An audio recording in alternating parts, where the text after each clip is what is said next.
Have you ever wondered how artificial intelligence can speed up car manufacturing and make it smarter? Across the globe, the role of AI is growing rapidly in various sectors, and manufacturing is no exception.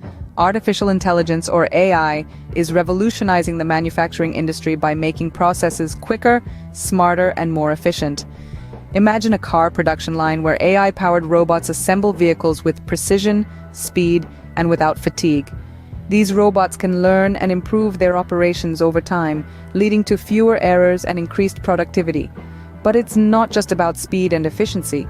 AI also enhances quality control through advanced image recognition, checking parts for defects faster and more accurately than the human eye. In addition, predictive maintenance powered by AI can foresee potential equipment failures, saving both time and resources. AI is not just a buzzword.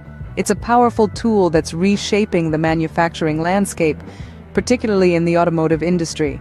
It's not about replacing humans, but empowering them to work smarter and create superior products. Take, for instance, a global car manufacturer that decided to step into the future by embracing AI.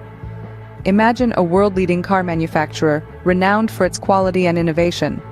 In a bold move, they decided to incorporate artificial intelligence into their operations, revolutionizing their manufacturing process. They started with quality control. Previously, human inspectors meticulously checked every vehicle, a time-consuming process with room for error, but then AI stepped in. Using advanced machine learning algorithms and high-definition cameras, AI systems were able to detect even the smallest imperfections, from paint scratches to misaligned parts. The precision was unparalleled, going beyond what the human eye could discern. But AI's role didn't stop at quality control. The manufacturer also used it for predictive maintenance. Before AI, sudden machine breakdowns would halt production, leading to costly delays. However, with AI's ability to analyze vast amounts of data in real time, these breakdowns became a thing of the past. The AI system could predict when a